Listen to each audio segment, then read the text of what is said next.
Hello. और आज की इस चर्चा में आप सभी का स्वागत है। आज हम बिजनेस और रोजगार की बिल्कुल बुनियादी बातों को एक्सप्लोर करने वाले हैं। अगर कभी ये ख्याल आता है कि दुनिया में लोग पैसे एग्जैक्टली कैसे कमाते हैं और बिजनेस स्टार्ट करने का रियल मीनिंग आखिर क्या होता है, तो ये एक्सप्लेनर बिल्कुल आपके लिए है। तो आइए सीधे पॉइंट पर आते हैं और समझते हैं कि एंटरप्रेन्योरशिप और वेज एम्प्लॉयमेंट के बीच एक्चुअल डिफरेंस क्या है। आज की इस चर्चा में हम 5 मेन टॉपिक्स कवर करेंगे। पहले हम बेसिक्स ऑफ एंटरप्राइजशिप देखेंगे, फिर एक सफल एंटरप्रेन्योर के 6 ट्रेट्स पर आएंगे। उसके बाद वेज एम्प्लॉयमेंट को समझेंगे, एंटरप्राइजशिप के बेनिफिट्स डिस्कस करेंगे और लास्ट में एक छोटी सी एक्टिविटी से अपने नए नॉलेज को टेस्ट करेंगे। चलिए आगे बढ़ते हैं। तो शुरू करते हैं हमारे पहले सेक्शन से, जो है बेसिक्स ऑफ एंटरप्रेन्योरशिप। हमारी आज की चर्चा का मुख्य बेस है एनसीईआरटी क्लास 9 की एम्प्लॉयबिलिटी स्किल्स टेक्स्ट बुक का यूनिट 4 सेशन 4। ये सब्जेक्ट ना हमें बिजनेस के कोर कॉन्सेप्ट्स तक ले जाता है। देखिए, एक नया बिजनेस शुरू करना मतलब सिर्फ दुकान का शटर उठाना नहीं है। एक नए आइडिया के साथ एक कैलकुलेटेड रिस्क लेना ही सच्ची एंटरप्रेन्योरशिप की पहचान है। अब सोचिए, किसी भी व्यापार का सबसे बड़ा अट्रैक्शन क्या होता है? Obviously profit. लेकिन इसका हिसाब लगाते कैसे हैं?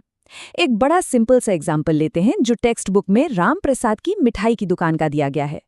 मान लीजिए राम प्रसाद जी को मिठाई बनाने में 35 रुपए यानी 35 रुपीज पर केजी का खर्चा आता है। अब वही मिठाई वो 42 रुपीज पर केजी के हिसाब से बेचते हैं। सारा खर्च निकालने के बाद बचे 7 रुपए। बस यही जो एक्स्ट्रा अर्निंग हुई ना, यही प्रॉफिट है। लेकिन यहाँ एक कैच है, जहाँ प्रॉफिट होता है वहाँ रिस्क तो आता ही है। रिस्क यानी एक ऐसी अनसर्टेन सिचुएशन जहाँ नुकसान का डर भी हो। फॉर एग्जाम्पल, अगर मिठाई बनाने के लिए दूध, चीनी और मैदे पर 300 रुपए खर्च कर दिए, तो ये अपने आप में एक बड़ा रिस्क है। क्यों? क्योंकि हो सकता है कंपटीशन में कोई दूसरा दुकानदार वही मिठाई कम दाम में बेचने लगे। रिजल्ट क्या होगा, किसी को नहीं पता। और बिजनेस की इसी अनसर्टेनिटी को हम रिस्क कहते हैं। तो यहां से चलते हैं हमारे अगले टॉपिक पर, जो है 6 ट्रेट्स ऑफ एंटरप्रेन्योर्स। अब सवाल ये है कि आखिर कौन सी बातें एक आम इंसान को एक बेहतरीन एंटरप्रेन्योर बनाती हैं। 6 ऐसे कोर ट्रेट्स हैं जिन पर ध्यान देना जरूरी है। पहला, रिस्क लेने की हिम्मत होना। दूसरा, कड़ी मेहनत और अनुशासन यानी हार्डवर्क एंड डिसिप्लिन। तीसरा है अडेप्टेबल और फ्लेक्सिबल होना, ताकि मार्केट की डिमांड के हिसाब से खुद को बदला जा सके। चौथा, आप जो भी प्रोडक्ट या सर्विस दे रहे हैं उसकी अच्छी नॉलेज होना। पांचवा ट्रेट है फाइनेंशियल लिटरेसी, यानी पैसों का और खर्चों का सही हिसाब किताब रखना आना चाहिए। और आखिरी है इफेक्टिव प्लानिंग और उसका एग्जीक्यूशन। अगर ये 6 क्वालिटीज मिल जाएं तो बिजनेस आगे बढ़ने के चांसेस काफी बढ़ जाते हैं। अब हमें एंटरप्रेन्योरशिप तो समझ आ गई, तो आइए अब अपने तीसरे सेक्शन की तरफ मुड़ते हैं, understanding veg employment. Veg employment entrepreneurship से अलग कैसे है? यहाँ आते हैं एम्प्लॉयर और एम्प्लॉय। वेज एम्प्लॉयमेंट में ना नई आइडियाज पर रिस्क लेने की जरूरत नहीं होती है। इसमें एक एम्प्लॉयर होता है जो जॉब देता है और एक एम्प्लॉई होता है जो उस काम को करता है। इन दोनों के बीच एक सीधा कॉन्ट्रैक्ट होता है। एम्प्लॉई अपना काम करता है और बदले में उसको एक फिक्स्ड सैलरी मिलती है। बहुत सिंपल। यहाँ कोई फाइनेंशियल रिस्क नहीं लेना पड़ता। इसे एक प्रैक्टिकल एग्जाम्पल से समझते हैं। एक तरफ एक बड़े रेस्टोरेंट का कुक है और दूसरी तरफ सड़क किनारे खाना बेचने वाला एक स्ट्रीट फूड वेंडर। कुक एक एम्प्लॉई है जिसे महीने के एंड में फिक्स सैलरी मिलती है। रेस्टोरेंट में ग्राहक आए या ना आए, कुक का रिस्क नहीं है। रिस्क रेस्टोरेंट के मालिक यानी एम्प्लॉयर का है। लेकिन दूसरी तरफ स्ट्रीट फूड वेंडर एक एंटरप्रेन्योर है। वो अपना सामान खुद खरीदता है, खुद तय करता है क्या बनाना है। यहाँ रिस्क भी उसका है और सेल होने पर आने वाला सारा प्रॉफिट भी उसी का। अब बढ़ते हैं चौथे सेक्शन पर, बेनिफिट्स ऑफ एंटरप्रेन्योरशिप।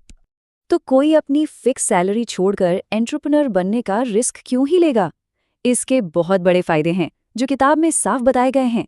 सबसे पहला, अपनी पसंद का काम करने की आज़ादी मिलती है। दूसरा, आप किसी और के ऑर्डर सुनने के बजाय खुद के बॉस बनकर काम करते हैं। तीसरा, और जो सबसे अट्रैक्टिव पार्ट है, बिजनेस से होने वाला पूरा का पूरा प्रॉफिट आपका अपना होता है।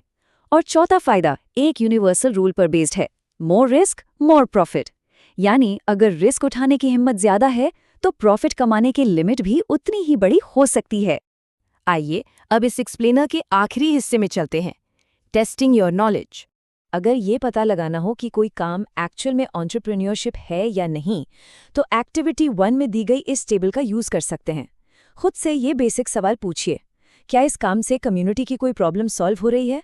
क्या व्यक्ति अपना काम खुद डिसाइड कर रहा है? क्या पैसे कमाने के लिए पर्सनल नॉलेज का यूज हो रहा है? क्या मैक्सिमम प्रॉफिट उसी के पास जा रहा है? और क्या वो इस प्रॉफिट के लिए बड़ा रिस्क ले रहा है? अगर इन सभी सवालों के जवाब हाँ में हैं, तो बिल्कुल वहाँ एक सच्ची एंटरप्राइज एग्जिस्ट करती है। किसी भी कॉन्सेप्ट को डीपर लेवल पर समझने के लिए एक्टिविटी 2 ट्राई की जा सकती है। 5 लोगों का एक ग्रुप बनाइए, एक लीडर सेलेक्ट कीजिए और आपस में ये डिस्कस कीजिए कि वेज एम्प्लॉयमेंट के कंपैरिजन में एंटरप्रेन्योरशिप के रियल वर्ल्ड एडवांटेजेस आखिर क्या हैं। इस तरह की डिस्कशन से ना सिर्फ किताबी बातें नहीं, बल्कि एक प्रैक्टिकल अंडरस्टैंडिंग डेवलप होती है। तो इस चर्चा को रैप अप करने से पहले चलिए एक इंटरेस्टिंग सवाल पर विचार करते हैं। आज ही अपने आसपास, अपने मोहल्ले में ऑब्जर्व कीजिए और देखिए कि लोग जो काम कर रहे हैं उनमें कौन एम्प्लॉयर है और कौन एम्प्लॉई। और सबसे इम्पॉर्टेंट बात, वो कौन है जो सबसे बड़ा रिस्क उठा रहा है ताकि उसको सबसे बड़ा प्रॉफिट मिल सके। सच मानिए, ये छोटी सी ऑब्जर्वेशन मार्केट को देखने का पूरा नजरिया बदल देगी। आज की इस चर्चा में जुड़ने के लिए बहुत बहुत धन्यवाद।